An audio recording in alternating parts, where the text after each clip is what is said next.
दोस्तों नमस्कार। आपका साहित्य रस यूट्यूब चैनल पर तथा फेसबुक हनुमान प्रसाद जांगिल पर हार्दिक स्वागत है। आशा करता हूं कि आप सभी अच्छे होंगे, स्वस्थ होंगे, मस्त होंगे, खुश होंगे। आज मैं शंकराचार्य जगत गुरु आदि भगवान शंकराचार्य जी द्वारा रचित भज गोविंदम की साथ धार्मिक किताब का एक बहुत ही शानदार श्लोक आपको सुनाता हूँ। जैसा कि मैंने पूर्व में बताया था कि जगत गुरु आदि भगवान शंकराचार्य है, वो हमारे देश के बहुत बड़े वेदांती भी है। उनसे बड़ा वेदांती न तो हुआ है, न भविष्य में होने की संभावना है, न भूतो न भविष्यति। और उन्होंने मैं 7 वर्ष की उम्र में वेदों का भाष्य लिख दिया था साहब। 32 वर्ष की उम्र में उन्होंने जीवंत समाधि ले ली थी साहब। और चारों दिशाओं में मठ उस समय स्थापित किए थे साहब। और आज भी उनके शंकराचार्य जी है साहब। वो तब से लेकर आज तक वो शंकराचार्य जी तथा उनके शिष्य है, वो सनातन धर्म का प्रचार करते रहे हैं और करते रहेंगे साहब।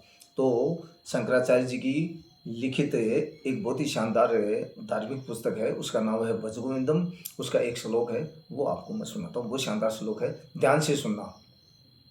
क नारी स्तन भर नाभि निवेशम दृष्टवा माया मोहावेशम एतन मानसवसादि विकारम मनसी विचिंतम वारम वारम भज गोविंदम भज गोविंदम भज गोविंदम मूढ़मते क्या प्राप्ते सन्निधि मरणे नान रक्षन्ति डूंगे जिगरणे। अर्थात इसका भावार्थ यह है कि नारी स्तन भर कि औरत के टाइट स्तन अर्थात this part of the body of the women happens to be most attractive no sir.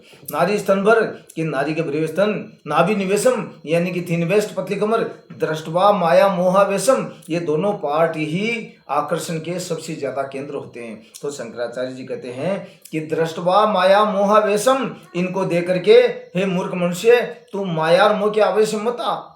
क्यों कि एतन मानसवसादि विकार, इसमें क्या है? खून, मांस, चमड़ा, गंदगी, विकारी विकार है। मन से विचिंतम बारंबारम, हे मूर्ख मनुष्य इस बात को तू विचार क्यों नहीं करता कि जिस चीज के पीछे तू भाग रहा है उसमें है क्या?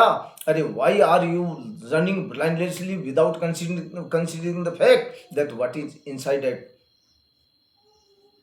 ये साइंटिफिक लॉजिक है। जब औरत का मेंस्ट्रुएशन पीरियड आता है और उस पॉइजनस ब्लड को यदि कुत्ता चाट ले तो he goes to made immediately on the spot sir.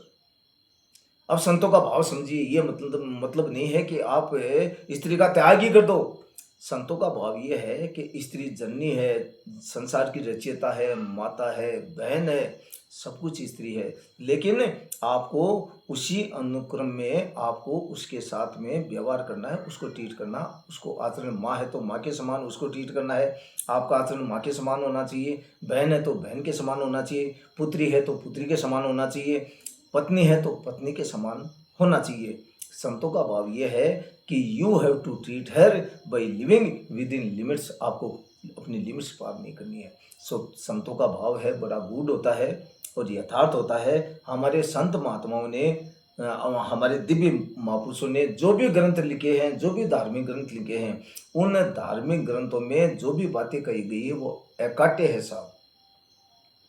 तो हमें मर्यादा में रहते हुए अपने पुरुषत्व धर्म का निर्वहन करते हुए, अपने कर्तव्य दायित्वों का भलीभांति निर्वहन करते हुए अपने काम को पूर्ण समर्पण, निष्ठा, ईमानदारी, तन्मयता, एकाग्रता, दत्त चित्तता के साथ में निर्वहन करना है। और यदि आपको वीडियो पसंद आए तो इस वीडियो को अधिक से अधिक लाइक करें, शेयर करें, कमेंट करें और फेसबुक पेज हनुमान प्रसाद जांगिल को ज़्यादा से ज़्यादा फॉलो करें। अंत में मैं आप सभी से आग्रह करता हूँ कि हम सभी सत्कर्म करते हुए, मालिक का नाम लेते हुए, अपने परिवार, समाज और राष्ट्र के प्रति अपने कर्तव्य दायित्वों का भलीभांति निर्वहन करते हुए, अपने पेशेवर कर्तव्य दायित्वों का भी पूर्ण समर्पण, निष्ठा, ईमानदारी, तन्मयता, एकाग्रता, दत्त चित्तता के साथ में निर्वहन करते हुए शांति का जीवन जीते हुए तरक्की के उच्चतम आयामों को प्राप्त करें। इसी आशा और विश्वास के साथ में जय हिंद, जय भारत, जय कानून, जय संविधान एंड जय साहित्य आल्सो। नमस्कार, धन्यवाद।